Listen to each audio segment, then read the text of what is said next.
Cette affaire se déroule à Sydney, en Australie, le 2 février 1986.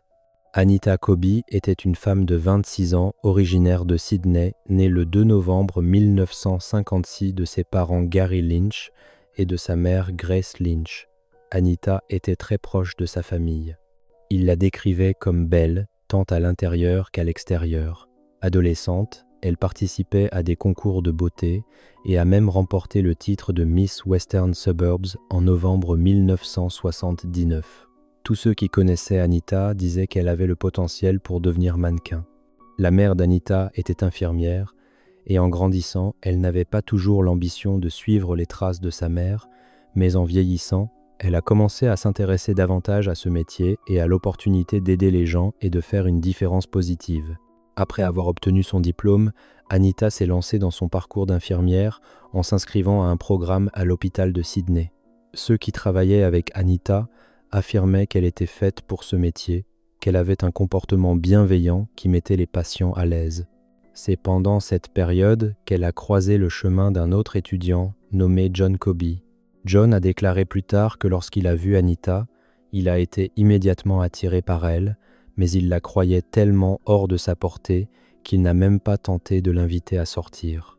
Il supposait que ce serait pratiquement inutile.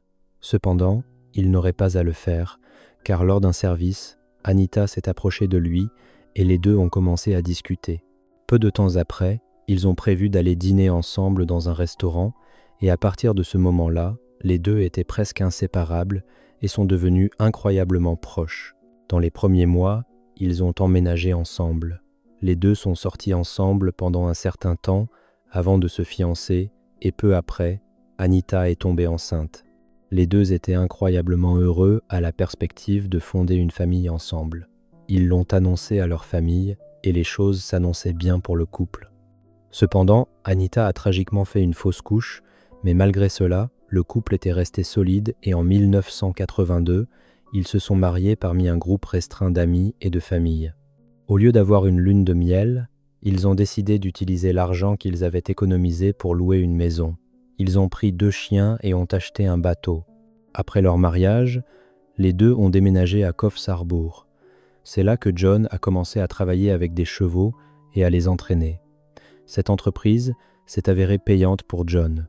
Il a placé un pari sur l'un des chevaux qu'il avait entraîné et le pari est passé. Il a fini par gagner plus de 9 200 €, ce qui en argent d'aujourd'hui, en tenant compte de l'inflation, représenterait 47 380 €. Avec cet argent, ils ont décidé de partir pour le voyage d'une vie et ont voyagé à travers le monde ensemble. Après un certain temps de voyage, John était satisfait de ce qu'ils avaient fait et de ce qu'il avait vu, et maintenant ils voulaient se poser et fonder leur famille. Cependant, Anita n'était pas sûre de vouloir cela. Sa perspective avait changé pendant leur voyage, quelque chose d'assez courant. Anita et John se sont retrouvés sur des chemins divergents et en 1986, le couple a décidé de se séparer, reconnaissant qu'ils n'étaient plus alignés. Tous deux ont trouvé la séparation difficile, mais ils croyaient que c'était la bonne décision, du moins pour le moment. Pendant leur séparation, Anita est restée dévouée à sa carrière d'infirmière et vivait avec ses parents à Blacktown.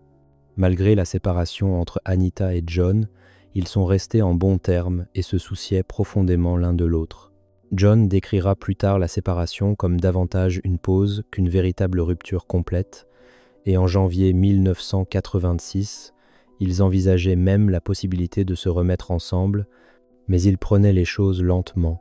Le couple avait même commencé à chercher des maisons ensemble pour continuer leur vie. Le 2 février 1986, Anita travaillait à Sydney. Ce jour-là, elle avait terminé son travail à l'hôpital de Sydney à 15 h avant de retrouver des amis pour dîner à Redfern. Anita a ensuite pris un train de la gare centrale jusqu'à la gare de Blacktown. Elle appelait habituellement son père pour qu'il vienne la chercher, mais cette nuit-là, la cabine téléphonique était cassée et il n'y avait pas de taxi disponible. 2 témoins se souviendront plus tard d'avoir vu Anita après qu'elle ait quitté la gare. Dans l'obscurité, Anita rentrait chez elle en marchant le long de Newton Road à Blacktown, lorsque soudain, un gang de 5 hommes s'est arrêté dans une voiture volée, s'immobilisant brusquement juste à côté d'elle. Dans un tourbillon horrifiant, 2 des hommes ont bondi du véhicule. la traînant de force dans la voiture, tandis qu'Anita criait à l'aide. L'enlèvement n'est pas passé inaperçu. Un adolescent courageux, accompagné de sa jeune sœur et de sa mère, s'est précipité dehors en entendant les cris. La réaction instinctive du garçon a été d'intervenir, mais les ravisseurs n'ont pas perdu de temps et sont partis à toute vitesse dans leur voiture avant qu'ils ne puissent l'atteindre. Il est rentré chez lui et a alerté la police du spectacle horrifiant dont il venait d'être témoin. L'adolescent s'est souvenu d'avoir vu les hommes à l'intérieur du véhicule. Il se souvenait d'avoir vu les hommes sur la banquette arrière assis plus haut que d'habitude. Leur tête touchait presque le toit. C'était parce que les hommes étaient assis sur Anita, la maîtrisant et la cachant dans ce qui était certainement le trajet en voiture le plus terrifiant que l'on puisse imaginer. Anita a reçu l'ordre d'enlever ses vêtements par les hommes. Elle a refusé cette demande.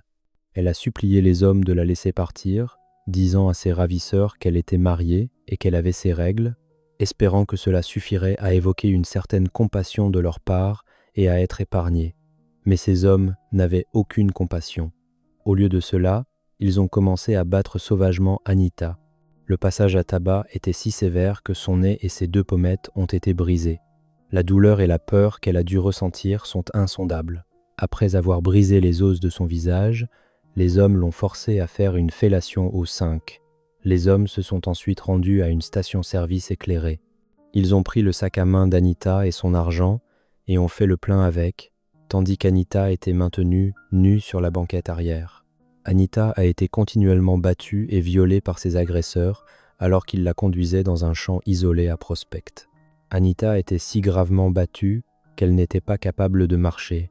Elle a été traînée le long d'une clôture de fils barbelés dans un champ où les hommes ont continué à l'attaquer pendant un certain temps. Pendant des heures, elle a été battue et violée par les hommes.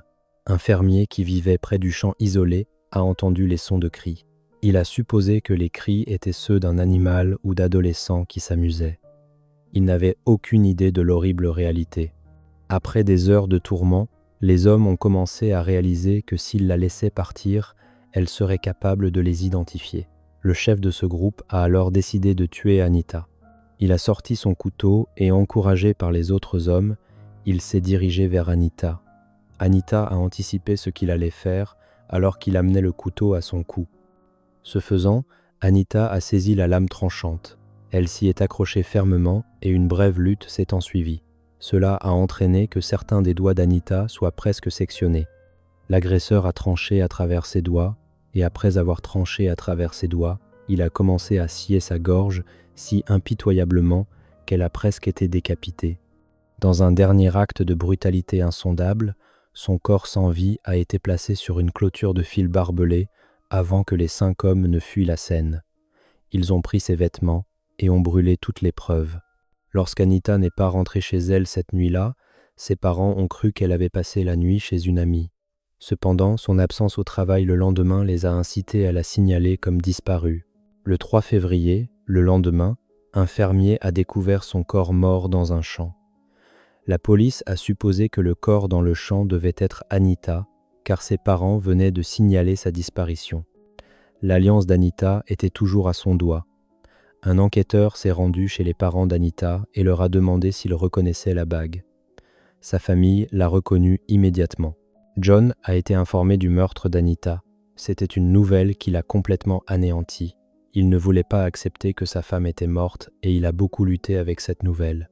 Seulement 3 jours après avoir appris la mort, il s'est tourné vers des substances illégales pour l'aider à faire face.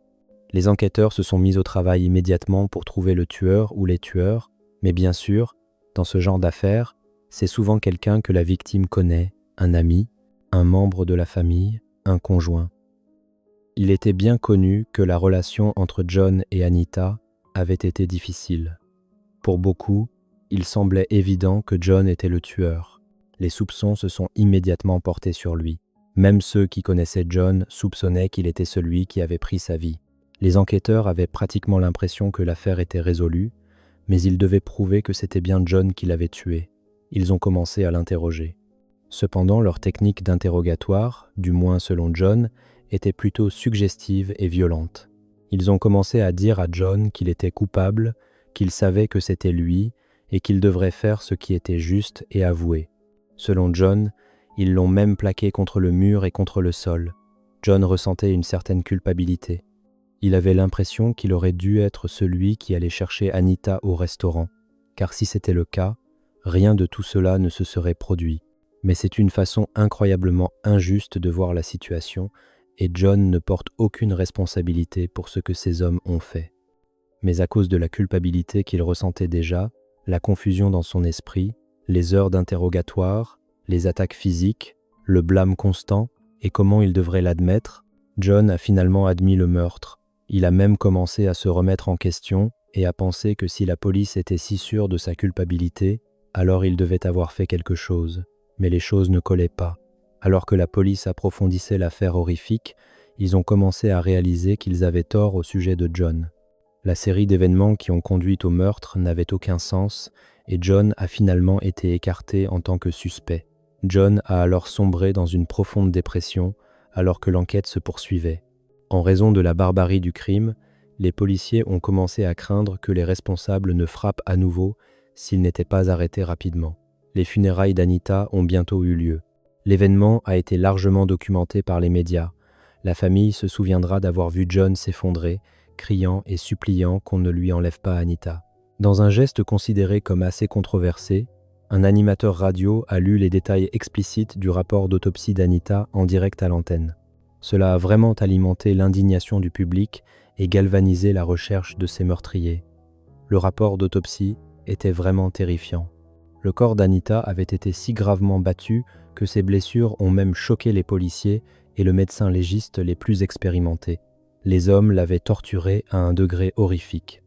Elle avait des coupures sur son corps d'avoir été traînée sur une clôture de fil barbelé alors qu'elle était encore en vie. Plusieurs coupures au cou et son oreille était presque sectionnée. Elle avait des ecchymoses importantes et extrêmes au visage, à la tête, aux épaules, aux jambes, à l'aine, au dos et aux cuisses. Les agresseurs semblaient avoir spécifiquement ciblé ses seins et son aine, car ceux-ci étaient gravement endommagés. Sa trachée était sectionnée et 3 de ses doigts avaient été presque totalement sectionnés. C'était lorsqu'Anita s'est défendue contre les agresseurs. En fait, il semblait qu'Anita s'était battue incroyablement fort pour sa vie, car le médecin légiste a trouvé de nombreuses blessures défensives le long de ses bras et de ses poignets. Tout son corps était ensanglanté et battu. Ses orbites étaient cassées et ses 2 yeux étaient complètement noirs. Ses 2 pommettes étaient brisées et ses 2 épaules étaient disloquées.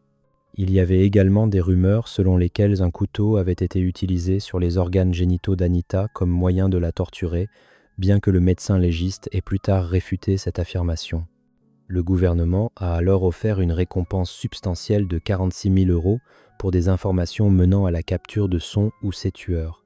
Il était clair pour ceux qui avaient effectué l'autopsie qu'Anita aurait subi une mort extrêmement douloureuse.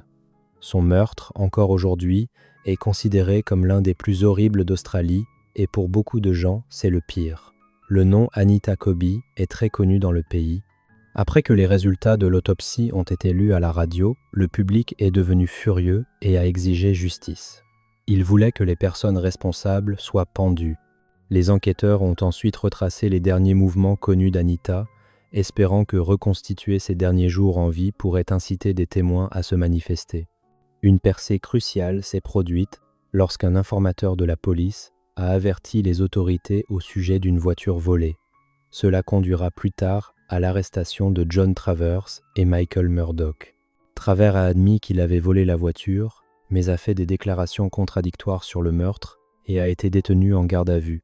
Il croyait qu'il était responsable, mais il ne pouvait pas obtenir d'aveu de sa part. John Travers a alors demandé qu'une amie soit appelée, et le numéro de cette amie a été remis à la police enquêtrice qui a contacté la femme. La femme s'est avérée être la tante de John Travers et a été surnommée Madame X. Madame X a accepté d'aider à l'enquête, donnant aux autorités des détails sur le passé de John. Bien qu'étant une parente, Madame X était perturbée et dégoûtée par ce qui était arrivé à Anita Cobby. Elle croyait que si John était vraiment coupable de ce crime, alors il devrait faire face à la justice dans toute la mesure de la loi. Dans ce qui est devenu une opération d'infiltration ingénieuse, Madame X a accepté d'enregistrer une conversation avec John Travers et Michael Murdoch. Les 2 hommes ont avoué le crime. Cela a ensuite conduit à l'arrestation de 3 frères, Michael, Gary et les Murphy. Les 5 hommes ont été inculpés du meurtre d'Anita Colby. C'était dans les 22 jours suivant le meurtre que les 5 hommes ont été inculpés, la police étant félicitée pour sa réponse rapide et efficace. Michael Murphy et son frère Gary étaient les derniers à être capturés car ils étaient en fuite. Ils ont finalement été retrouvés et lorsque Gary a été arrêté, il était si effrayé qu'il s'est uriné dessus. Une lutte s'est ensuivie et Gary a fait de son mieux pour résister à l'arrestation. Cela a entraîné que son visage soit raclé sur le sol alors qu'il était arrêté, causant de graves blessures à sa peau. Gary affirmera plus tard que la police l'a fait délibérément. Lorsque la nouvelle de l'arrestation des hommes s'est répandue, des centaines de personnes se sont rassemblées au poste.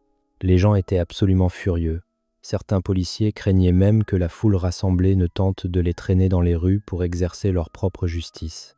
Ainsi, les tueurs étaient maintenant capturés, mais il y avait une question lancinante qui rongeait la conscience collective du public. Qui commettrait un crime si inimaginablement cruel?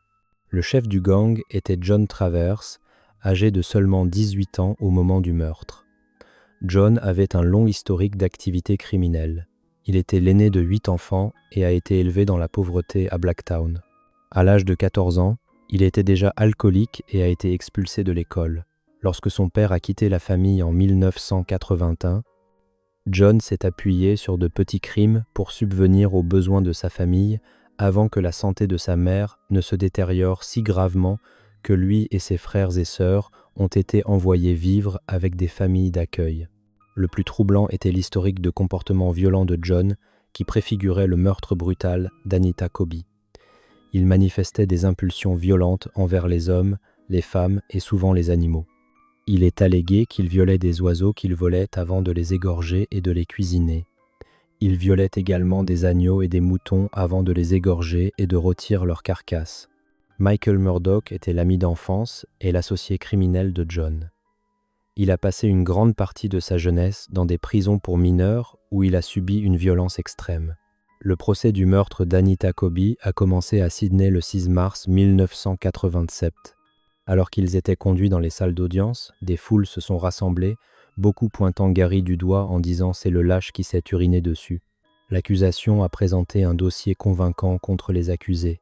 Ils se sont appuyés sur des preuves médico-légales, des témoignages et les aveux obtenus pendant l'enquête policière.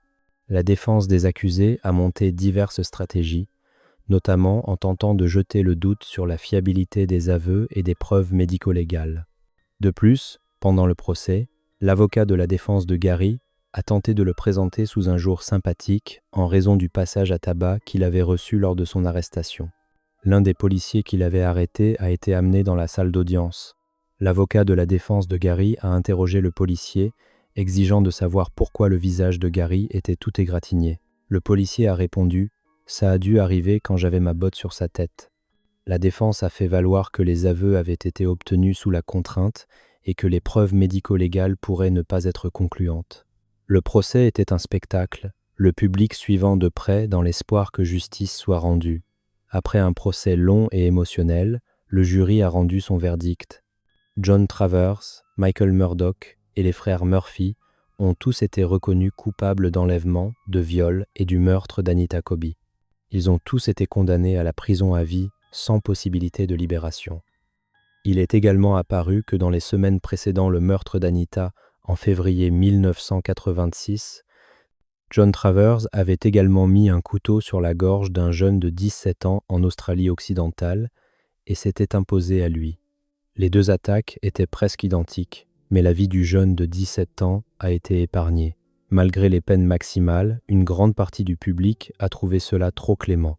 Le public voulait qu'il subisse le même sort qu'Anita, ou à tout le moins qu'il soit exécuté.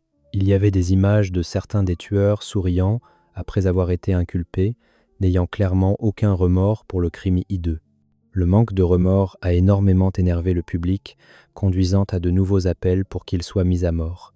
Suite à la perte tragique de leur fille, les parents d'Anita Colby se sont unis aux parents d'une autre victime de meurtre, et ensemble, ils ont fondé le groupe de soutien aux victimes d'homicide, une organisation communautaire dédiée à l'aide aux familles confrontées à des crimes atroces. Les parents d'Anita ont également joué un rôle important dans la défense de peines plus sévères à la suite du meurtre de leur fille.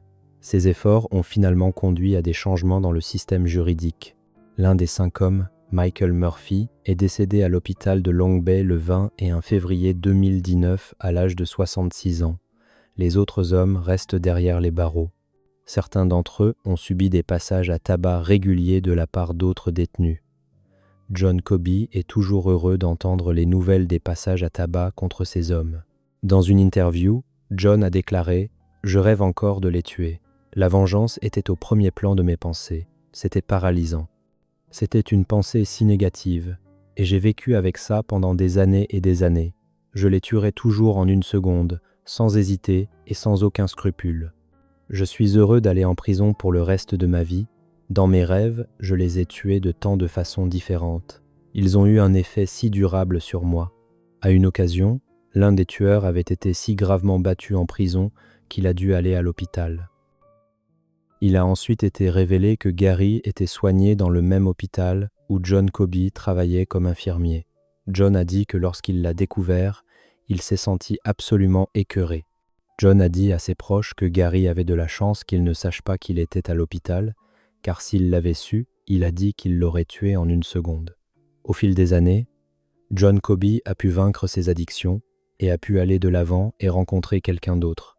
Il s'est même remarié et a eu 2 enfants, mais le couple s'est depuis séparé.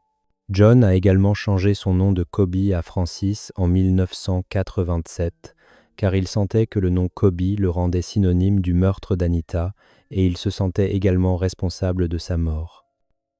Cependant, des années plus tard, il a décidé de reprendre le nom de Coby, ses enfants le soutenant et suivant son exemple. Ils ont également changé leur nom de Francis à Coby. Les 2 parents d'Anita sont depuis décédés. La sœur d'Anita a déclaré que ses parents ne s'étaient jamais remis de la mort d'Anita. Ils ont lutté avec cela chaque jour de leur vie. Madame X, la femme qui a pu aider à traduire les tueurs en justice et à enregistrer les aveux secrets de son neveu, est encore aujourd'hui sous protection des témoins. Il y a ceux qui étaient proches des tueurs, qui ne sont pas si contents de son implication, et ces personnes veulent sa mort pour avoir simplement fait ce qui était juste. Elle reçoit toujours des menaces de mort très crédibles. Le procès des meurtriers d'Anita Coby a été un moment charnière dans l'histoire juridique australienne. Le verdict a apporté un petit sentiment de clôture à la famille d'Anita et au public. Même ceux qui n'avaient jamais rencontré Anita étaient fortement investis dans l'affaire. Une plaque a été placée à l'hôpital de Sydney pour honorer la vie d'Anita. Maintenant, voici quelque chose de vraiment dégoûtant. L'association du barreau de Nouvelle-Galles du Sud a soutenu un plan qui pourrait renverser la définition d'une condamnation à perpétuité et permettrait aux 4 tueurs survivants d'Anita Coby de demander la clémence et une libération potentielle. Les délinquants autrefois considérés comme violents et dangereux pourraient être libérés après emprisonnement, conseil et simple maturation. La famille d'Anita s'est battue dur pour s'assurer que les tueurs ne seraient jamais libérés. Donc, aux yeux de beaucoup de gens, les voir avoir la moindre chance de libération serait une grande injustice. Comme je l'ai dit plus tôt, cette affaire est considérée comme l'une des pires de l'histoire australienne. Donc, s'il y a des signes que ces hommes sont susceptibles d'être libérés, les citoyens australiens protesteront probablement contre la décision. Si l'un des tueurs devait être libéré, je ferai de mon mieux pour vous en informer tous. On ne peut qu'espérer que les 4 tueurs restants soient gardés là où ils appartiennent.